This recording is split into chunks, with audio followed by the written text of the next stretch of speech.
phrase stroker pump. That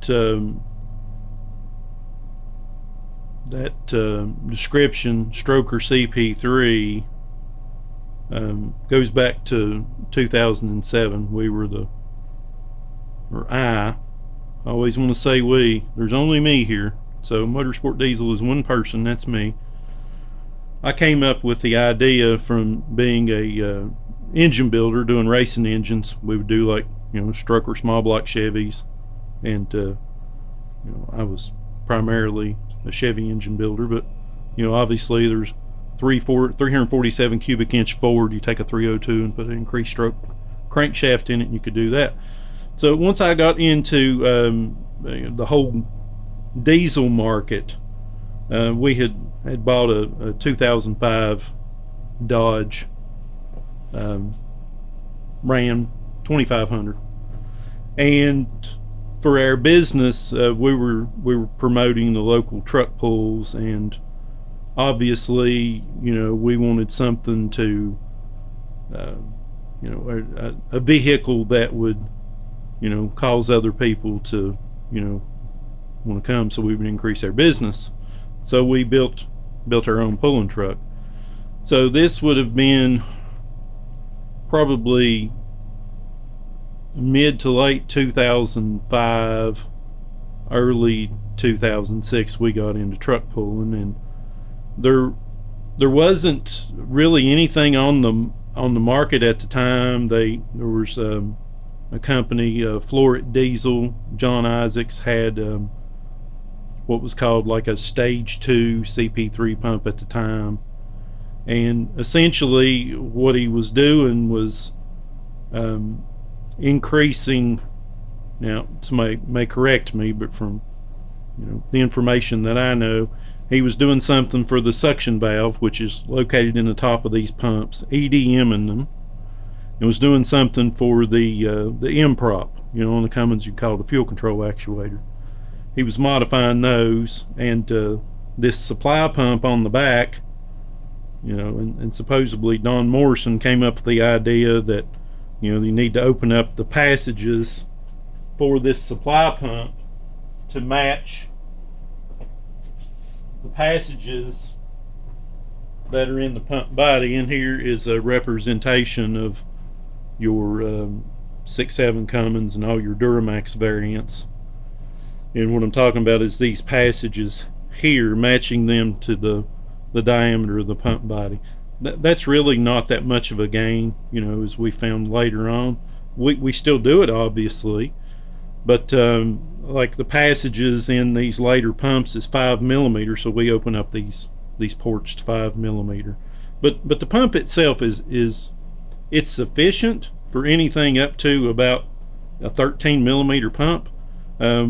We can get about 500 liters per hour out of one of these supply pumps, spinning at 3,500 RPM. So it's sufficient for our needs for that. So that's really the only thing that was in the market at the time. And apparently John had sent, because there weren't hardly any places that even tested CP3 pumps at the time, so John was sending his pumps to Salt Lake City. Not too hard to figure out who's there, and they ended up essentially copying what he was doing.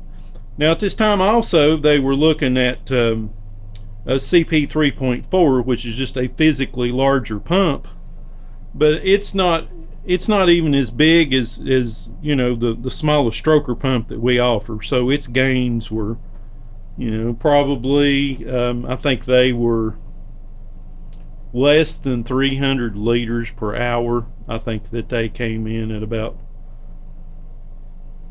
250 or 260 maybe. I have to go back and look, but I'm thinking it's somewhere in that neighborhood, whereas these stock pumps will flow just a little over 200 liters per hour in stock form, most of them. So 60 more liters, that's potentially 3 horsepower per liter of support, 3,500 and above RPM, so it's potential for another 180 horsepower. So it's fairly significant.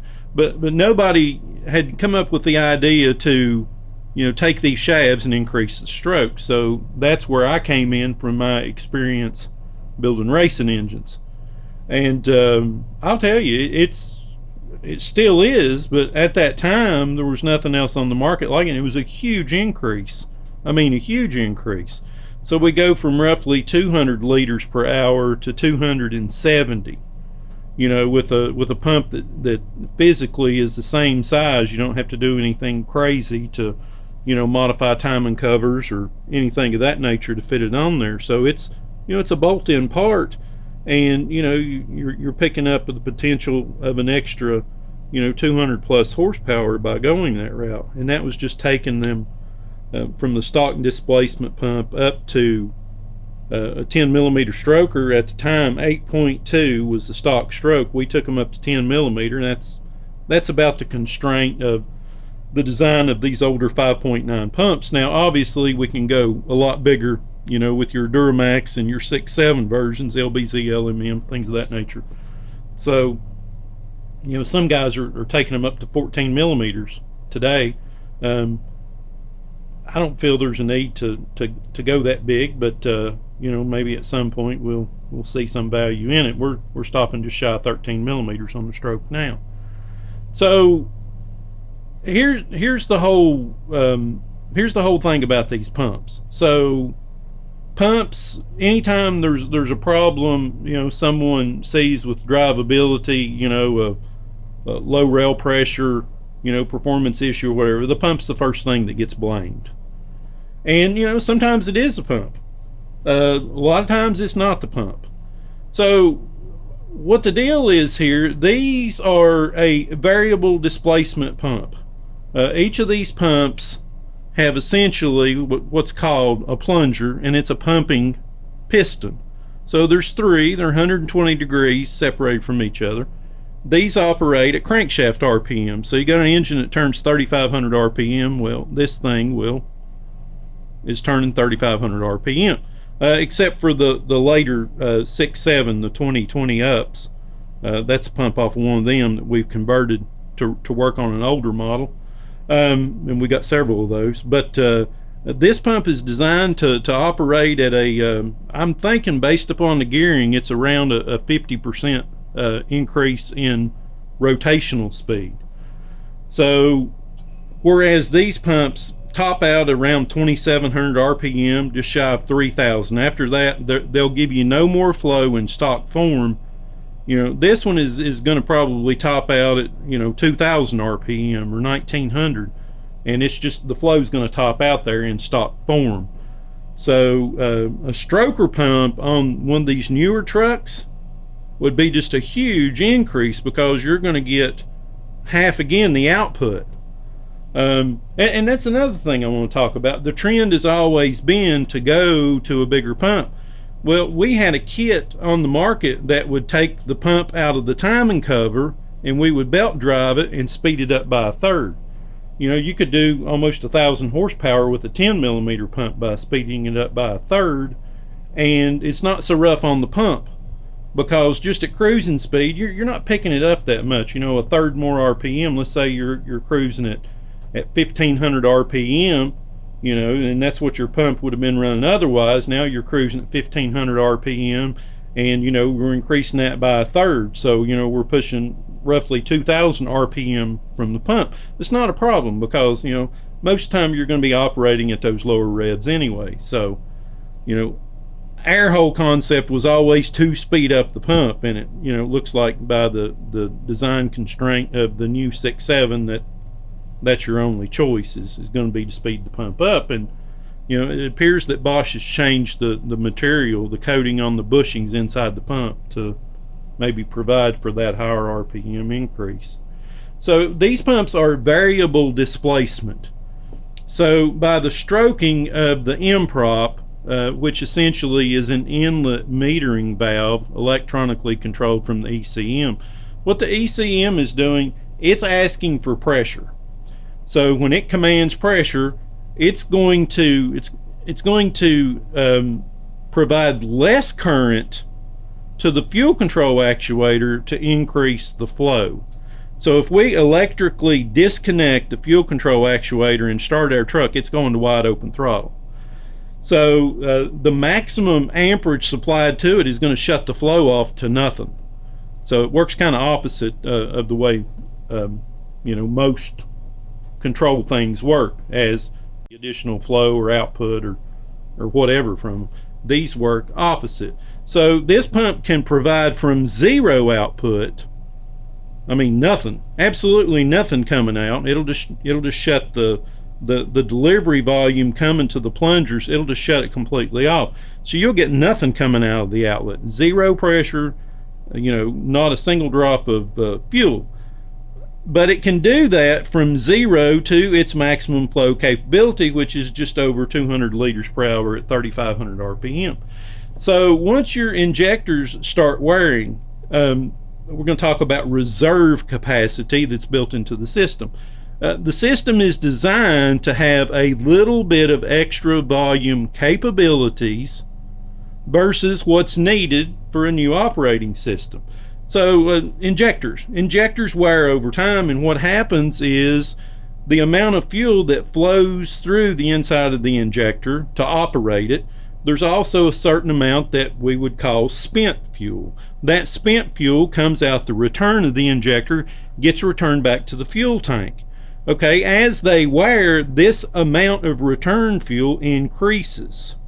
So that fuel serves three purposes. It is to be injected into the combustion, and is also to cool and lubricate the inside of the injector. So you got to have a certain amount of return just for that purpose. Now, the trend later with piezo and some of these XPI injectors and some of the Densos, the Scania in particular, they're almost a returnless injector. There's not very much that gets returned, but you still need some cycling through there just to cool and lubricate. And if there is any wear particles, you want to be able to flush those out. So what I'm talking about is the old, regular old solenoid coil type injectors, electromagnetic. They can wear to the point that this pump no longer has the additional capacity to overcome the losses that come through wear. So you run out of pump, essentially.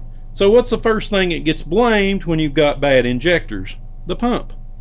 And these are pretty durable units. We don't find a tremendous amount of failures in these things, but obviously dirty fuel, water in fuel, that can definitely take a toll on these things and wear them out really quickly, where the rust particles, as they break off, they're highly abrasive and they just eat everything up. But you run out of capacity, so you don't have that extra reserve amount of capacity inside the pump to generate the pressure. So you have a loss of pressure in your common rail system. So going back to the early 2007 to 2010, let's say, a lot of guys were losing engines because what they would do, they would just go ahead and put a dual CP3 setup on their truck, and they would throw a bigger set of injector nozzles on a set of completely worn out injectors, and it would mask the problem they had with their injectors. So a lot of times those guys were kicking the connecting rods out the side of the block because they had injectors that were worn out to the point that a piece of rust in their system would break off and stop up a control valve or something, and the injector would just hang wide open. Or so much wear otherwise that they had drivability issues. And, for reason, there wasn't a whole lot of testing available at the time, that people were actually doing that you could trust. And that's still the case today. A lot of people, send their injectors out and, they're all bad. Here, we need to sell you a set. And that may or may not be the case, but there wasn't a lot of reputable testing that was going on at the time, and there probably still isn't to this day. So kind of the point of this video is, what can a Stroker CP3 pump do for you? So imagine we're going from stoplight to stoplight. a proverbial drag race. And there's essentially no law in how fast we accelerate. You know, as long as we don't lay a bunch of black marks or whatever. Let's say we've got 2 traffic stoplights that are 250 feet apart, and the speed limit on this road is 55 miles an hour. Well, if we go 0 to 55 miles an hour in 1 second, you know, there's no law that I know of that we're breaking. It can be hard to get somebody for reckless driving if they're just accelerating quickly. And if it takes us, if it takes us 3 minutes to accelerate to 55 miles per hour, and they may get us for going too slow, but there's a point I'm trying to make with all this. By having one of these larger CP3 pumps, it will not cause a red flag in the system to have the pressure to instantly come up to what it's asking for. But there's also kind of a caveat to this too. If you don't have good tuning, the pressure can come up so quick you have a huge pressure spike, and that could be harmful or dangerous to the system. People that can actually tune good, the algorithm that controls the pressure, they can keep that from happening. So what you want to see on a graph is the pressure come up as quick as it can and level off to what is commanded or demanded. So if you got and I'm just going to use my finger as a reference. Let's say you mash the throttle and your pressure is coming up, and it comes up to, let's say, 26,000, and it levels off. Well, from here to here, where it levels off, how much performance are you losing? Oh, I don't need a pump. I can make 26,000 psi. Okay, how long does it take it to make the pressure? Is it doing this? Slow increase over time? Or when you nail the throttle, does it go whoop and come up? So how much are we gaining to have your pressure come up to here versus here over a period of 3 seconds or whatever? That's what these pumps will do for you.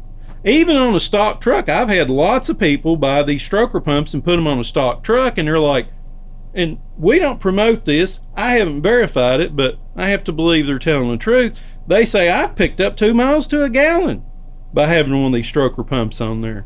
And it's definitely possible, because this is your atomization.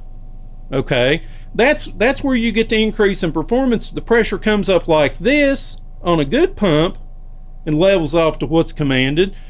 Think of the atomization. Think of the atomization here. What's happening here? Black smoke, tapering off, done. Here, puff, clean, go. There's a difference, you see. So there's no speed limit law that's in the system in how quickly we generate the pressure. It's instantly going to say, okay, I'm running 13,000 psi. I want 24. It's instant. It wants it from one roll of the loop in the operating system to the next, and that's in megahertz. It's now it's, I see the throttle, I see the demand, I want X amount of pressure. The faster we can deliver the higher pressure, the more performance you're going to get, and you're going to have lower EGTs, you're going to have better efficiency, and you're going to make more power. It's just that simple. So really, it's a win-win in this situation. Now, you can get up, you get to these 13 millimeter strokers, 12.5s, 12.6, 12.7, the different sizes that we make. We're talking a 250% increase in load on the internals of these pumps. Just because of the additional stroke, it's all that additional pressure that's on the bushings and the shaft itself, because we maintain the same diameters as OEM. They'll take that. But now there's no way that you can expect something, and this is just realistic. And it's probably going to cause some people to look in a different direction, and that's fine. But the truth is the truth. You can't increase the load on something 250% and expect that you're going to get 200,000 miles out of it, like you can these stock pumps. Now, we have done 10 millimeter, 10.6 millimeters, 11 millimeters, That's a pretty good compromise. I would call that the middle of the road size of a Stroker CP3. And in those 10 to 11 millimeters, I've had customers report that they've gotten over 200,000 miles on these. So, some stock pumps don't go that far because of, junk you get in your system. But, we've been doing these for, this is 2007, 16 years, roughly. And they just work. They do what they're supposed to do. They give you that extra performance. And I'm going to tell you this, there's nothing aside from programming that gives you this much increase in performance. Turbos will help, but if you've got a system that's already depleted on its ability to provide rail pressure, you put one of these pumps on there, it's like nitrous oxide on an engine. I mean, it's just amazing. If you can use and a set of injectors and good programming, these pumps make the single most increase of anything other than the programming. And you put a 100 horsepower tune in a truck and you know what kind of a difference it makes. So these things are they work. And if they didn't work, why would everybody have R&D'd us? Rob and duplicate. So how many companies do you have now doing the Stroker CP3 pump? And that whole name was directed at our product. Now everybody calls their pump a Stroker pump. And, they not only, take what you do, they take the name also because of the history and the work that's behind it. And, I'm the one that pioneered all this stuff. And I'm not saying this from a jealous rage or that, somehow that I'm upset or bothered at what they do.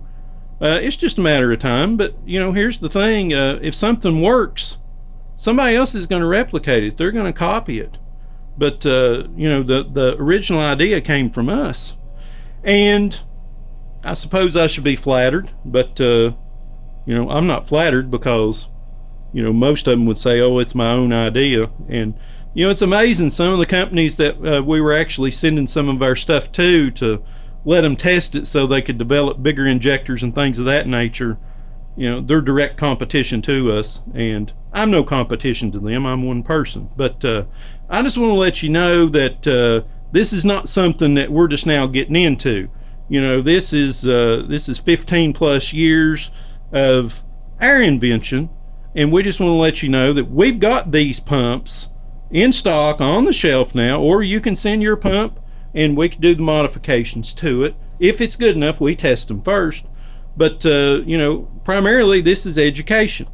This is to let you know what you can expect to get out of one of these pumps. And, potentially, what size injector you can match it with and things of that nature. So we thank you for watching this, and hang on, because we're going to run a test on a LBZ pump we just did yesterday. I think it's a little bit bigger than a 10.6 millimeter, but I didn't measure it when I put it together. We make a plethora of different stroke shafts, and I'm thinking this one's actually pushing 11 millimeter. But we're going to test it with stock pump specifications and show you what kind of increase you could expect with it. All right, we've got it's LBZ LMM CP3. And some of you are going to be keen to observe that we've got a rear mounted fuel outlet on this pump instead of the plug with the side outlet. We've got one line that we use to test all these pumps. All these pumps are essentially configured the same with, like on your Cummins, your inlet and your outlet, your supply and your return are on the other side of the pump, and your improp is over here on the Cummins versions. It's swapped to the other side on the Duramax, but the rear outlet configuration is the same on all these pumps essentially. We just put a Cummins type fitting in the LBZ so we can test it with the same setup. It just makes it easier on us, and then when we're finished we just put one of these blanking plugs back in there. So we're going to test this pump in direct comparison to a otherwise completely stock CP3 pump. So if you'll look, our test plan is actually one for an LBZ pump. Same test plan for all the others, except we go up to 180 MPa here. Now this pump that we've got, it's pushing 11 millimeters, and it's probably not going to pull 3,500 RPMs. This machine has got about a 12. It's rated at 10 horsepower, but it's really about a 12.5 horsepower motor based upon the voltage and the amperage capabilities of the motor. So it's probably going to come in here maybe 3,200 RPM or something like that. But it'll still give us a direct comparison to what the output should be, because the way our calculation works, it uses the actual RPM to compute our volumetric efficiency. So what are we looking at here? Test RPM, the test pressure, the specification for flow output based upon the bore and the stroke and the number of pumps per revolution. We get output. It computes the volumetric efficiency using the specification versus the actual output. Then we got a return spec, and it's probably going to be up over 100 on the return. So that's just the biggest thing for the return. If we're asking for more pressure and we're not getting it, but the return's going up, we know we've got wear inside the pump somewhere, plunger to bore, something along those lines. So we got both of our supply pumps on. We're setting at about 30 psi. Typically we test these pumps 8 to 10 psi, but this machine, I've had to put a new power supply on it, and the voltage is down, so it's gonna suck this 29 psi back down to about 10.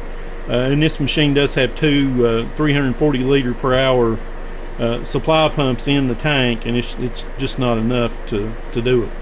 So because we're pulling about 500 liters per hour out of this thing. You'll see, you know, if we get 300 here pushing it and we get 100 here, that's 400. So I was thinking about the bigger stroker pumps, 340 liters per hour plus 100 more. This pump should probably do 290, something like that, 296, maybe even 300. I don't think it's up that high. But we're going to test it, and I'm not going to go through all these tests. I'm going to do the mid throttle, which is 1750, and I'm going to do a 3,500 RPM test. So we're going to go ahead and get this one started.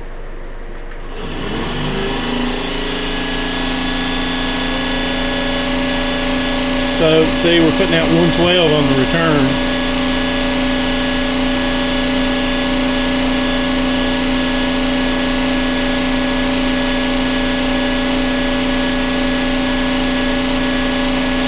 And then we're 114 is the spec. We're at 152.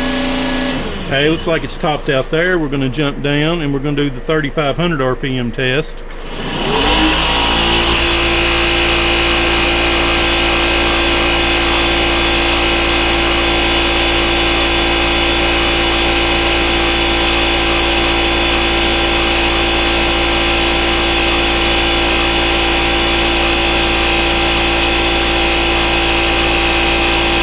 And looks like we did pull 300 out of it.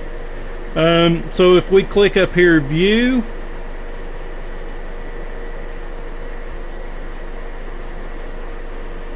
so we can see in our two tests, we went from 113 to 152. Let's do the math here. 152 minus 113. So we picked up roughly 40 liters per hour. At 1700 RPM, that's roughly enough for an extra 120 horsepower. So, and if we look at the big number here, 301 minus 228, we get 73. So that's enough for an additional 210. Now, stock pump's not going to put out 228 to begin with. That'd be 100% volumetric efficiency. Let's say it puts out 210. So we got 90 roughly. So that's essentially enough for the potential of another 270 horsepower. Direct bolt-on, there's There's no negative to these stroker pumps that I have ever encountered. We get good longevity out of it. Now, if you don't go too big and run the daylights out of it, even now you consider. So if we do, let me get you back down here looking at the pump. So if we do a 12.7 millimeter pump, we'll run that pump at 3,500 RPMs at full stride for 2 or 3 minutes, and let it get up to about 40 degrees Celsius, which is about 104 degrees Fahrenheit, on the calibration fluid. And once it gets so hot, obviously we turn the thing off and let it cool for several minutes. Then we'll come back and hit it again. Now, if you can run your truck wide open for 2 or 3 minutes constantly, you may be able to put more load and more stress on one of these pumps than we can. But after we do this and we run the thing for, it's on here for a couple of hours being tested, not continuously, but if we run it for 2 or 3 minutes and let it cool for between 5 and 10 minutes, come back and hit it again, come back and hit it again. That's a pretty good test on these things, and they stand up to it. These things, Bosch did an excellent job on this pump. Now, the CP4 is the biggest piece of junk ever devised, and it didn't have to be, but I was told they lost so much money on the CP3 pump because it was so good and so durable, they had to design a pump that would fail so they could generate some revenue. And they did that, that's for sure, because they made garbage. They turned the greatest pump ever designed. In my opinion, the CP3 is one of the greatest designs of a common rail diesel high pressure injection pump. That CP4, you wouldn't think the same people designed it, and probably the same people didn't. I don't know what happened there. The only thing good that came out of the CP4 was the revised suction valve that's in there, and that's the only good thing that I know of that came out of it. But there you have it. Here you can see what kind of increase that you can expect to get out of one of these pumps. And here's another thing too. You're gonna have to have a pretty good supply pump, because we're coming up almost 100 liters per hour in the return, 300 here, so that's 400 liters per hour. And if we do the math,